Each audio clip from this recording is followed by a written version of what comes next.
10 Moras in 10 minutes. That sounded like a fun video to me.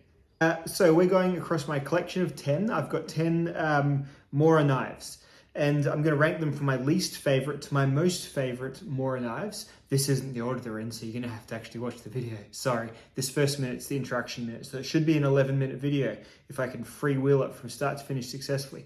My favorite Moras are the ones that are cost effective as well as being high quality, do the job that you get them to do well. A little bit of versatility sometimes helps too. So this isn't going to be probably in the order you expect. It might not be in the same order as you, but this is how they lay when I look at them on the table and say, I like that one and I don't like that one as much, and here are all the ones in the middle. That's how it goes.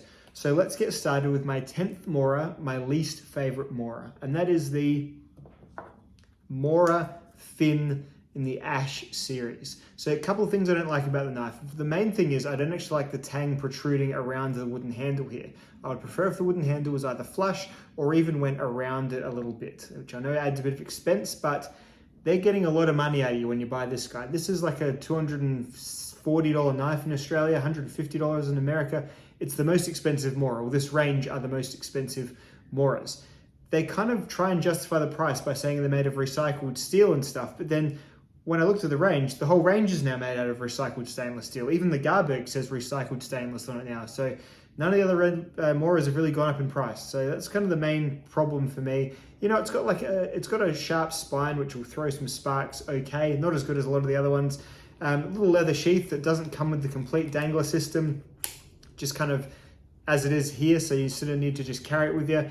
This was a bit of a misfire for me, and I did not enjoy the fin Ash, and it's my least favorite of my 10 Moras. My next least favorite, number 9, is the Mora Pathfinder. So this is, well, no, it's not in the way. It's not in the order that they're coming. So the Pathfinder to me is just a bit of a big odd Mora. I don't quite get it. I don't need a Scandinavian grind this long. A lot of people in the review said, oh, it's a Luku. And yeah, I guess there are those long Scandinavian Luku knives. I've actually ordered an interesting looking one, which should be coming for review in the next week. This has got a flat spine, strikes ferro rod really, really well. The main thing with me was the sheath. I don't like the sheath. It has to be attached to a backpack, or you have to get creative with paracord or cable ties or whatever and make it, a belt sheath, which just seems silly to me. Just sell it with a belt loop, or just make it so, put a buckle here or something. I don't get it. Everything about it, the elements here are fine. It's well made and stuff, and it's strong enough, as strong as it should be, but to me it's just a bit of a miss, mainly for the sheath, but also for the size. Not quite what I'm looking for. The next one, also because of the size, not quite what I'm looking for, the Eldris. So the Eldris is a nifty little, and I would say this is like a fire kit knife. So it's a tiny little blade that fits in your hand pretty well. I would have actually preferred a little tiny longer handle. Keep the small blade, whatever. It's like a little whittling spoon carving style knife with a little sharp spine. It would be a great little knife to fit in like a little, square Altoids tin style fire kit. Leave it in there and forget. It's sold as a neck knife. Neck knives just don't gel for me. I would have even preferred like a little in-pocket hook or something like that. That would have been cool to keep it inside the pocket. Not too bad, but seeing as it's very much a fire-focused knife, I would have preferred it came with, similar to some of the other knives, came with like a little fire steel on it, attached to it. You can buy it with a fire steel kit, which I do have, but as a package, it's just a bit of a miss for me. Well, well made, high quality, all fine, but still, not my favorite Mora, number 8. Next is number 7. So my 7th favorite Mora is my Mora Basic 511, and this is my mouse knife, my most disgusting knife. I've actually taken it to the spa and given a bit of a de-rust and a bit of a cleanup. Basic is the word. They're just so cheap though. Like, it's the best piece of cheap steel you can get. As long as you don't want something super robust or super rugged, then you'd probably get a Holterforce GK. But yeah, just a really good basic cutter.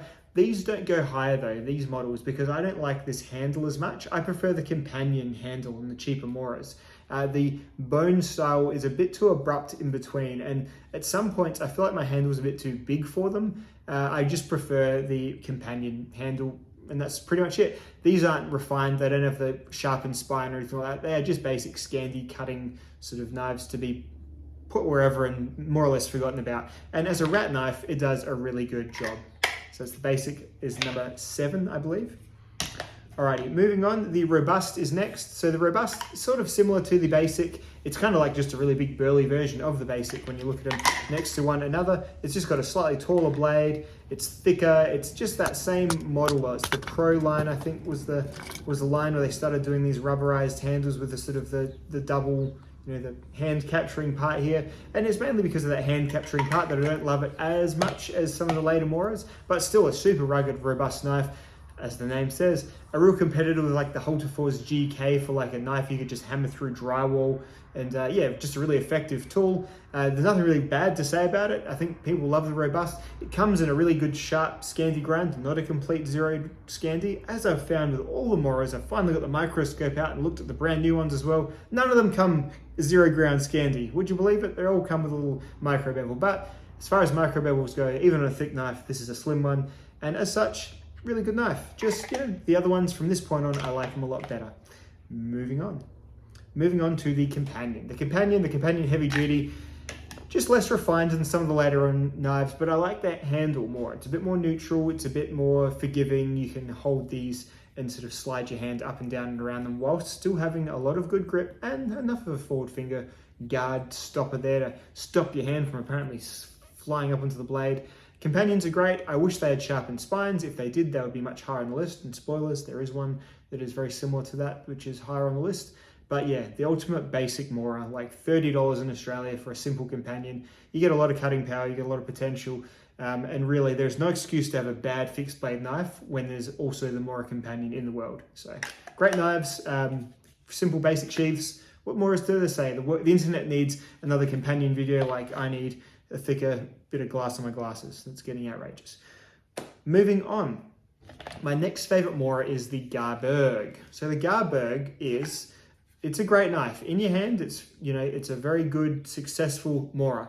It's just at that point where the price is getting pretty high and the materials aren't really expanding that much more. I don't feel like I'm getting $70 more material or design, frankly, in this knife than the Eldris, for example. No, not the Eldris, the Cansbowl, for example, which is a knife of similar dimension, slightly thinner steel, and obviously less tang. So yeah, they add some price up for the privilege of it being the beefiest Mora, because it certainly is the beefiest Mora. These are almost self-destructing, indestructible. Now, they're coming in the stainless recycled steel now. So I don't know if that's recycled 14C28N or if it is literally the same stuff that you find in the Fin series. But it makes the Fin series look even worse because even though these are a bit pricey, it's still half the price of a Fin knife. Crazy, huh? $140 in Australia, basically, for a Garberg without all the stuff. Great knives, very strong, but I like the next ones a little bit more. This is my Garberg with its little sheath, fire steel and a diamond sharpener, which I'm probably never going to use. Moving up is the Bushcraft Black. This used to be my favorite Mora until I've had a couple of other ones come through my door. My longest serving Mora, flat spine, really comfortable handle. This is possibly my favorite Mora handle, just for my hand. It seems to fit me perfectly. A little bit of a risk. It's got a little finger groove there. Some people's fingers might not line up with it as well, but great knife, comfortable knife. This is the carbon steel version. I think they might do it in a stainless now, but bomb-proof, really strong knife, good knife for like scaling up from just a basic, light use belt knife up to, almost a survivally, really quite durable. I've seen a lot worse done to these knives than they should really be done, and they've lived to tell the tale. And even this one certainly has lived to tell the tale of my knife, which is, quite a storied one by now. Moving up, my second favorite Mora is the Cansbowl. So the Cansbowl is a new Mora to me, but my goodness, this is the one that they made that actually slices the best. This is the best cutting Mora out of all of them. It's got a couple of different grinds to it. It's got this it's still a Scandi all the way around. So this edge here is the same angle, so you can still sharpen it however you sharpen your Scandis, but they've actually really tapered the knife down to its tip. So this front part really does slice through things like cardboard and things that perhaps a Mora wouldn't usually cut through as well. But then at the back, you've still got your more rugged section for getting in and doing your, bushcraft, wood prep whittling and that sort of thing. It's got the Garberg style handle, but this is such a light knife, so much lighter than the Garberg, but doesn't really feel weaker or crummier in any way. So really, really great knives. Flat spine, strike sparks, basic, sort of the straighter loop sheaths, really like it. Full review on this one coming in due course.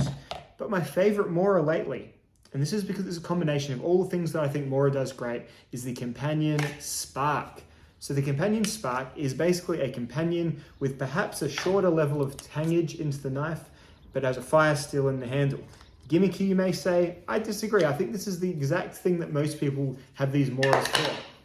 Little bits of firecraft here and there. That's what I have it for. This is my knife that I'll keep in my little Yeti kit to carry around, or I'll keep it in my EDC thing to wear around the block. It's just cheap enough that you don't really care what happens to it as much, but every job you turn to it to get done, it does it really well. This is the stainless model. I think these are all stainless at the moment.